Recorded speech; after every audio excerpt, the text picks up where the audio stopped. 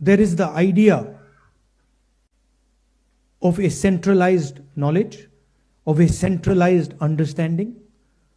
Mohan Bhagwat has the audacity to inform the nation every 2 or 3 days what he thinks about the independent movement, what he thinks about the constitution. In fact, what he has said yesterday is treason, because it is stating that the constitution is invalid, it is stating that everything, the fight against the British was invalid, and he has the audacity to say this publicly. In any other country, he would be arrested and tried. That is the fact, right? To say that India did not get independence in 1947 is an insult to every single Indian person. And it's about time we stop listening to this nonsense that these people think they can just keep parroting out and shouting and screaming. Right? That is the crux of it. The Congress party has worked with the Indian people. It has built the success of this country. And it has built the success of this country on the foundations of the Constitution. And that is what this building symbolizes. You please go inside this building and you will see the depth of talent. You will see how deeply the Congress party has entered the soul of India. There's a history there. In fact, we forget. As I said, it's important to understand who you are. So for Congress people, it's important to understand who we are. What is our tradition? What is our history? Where have we come from?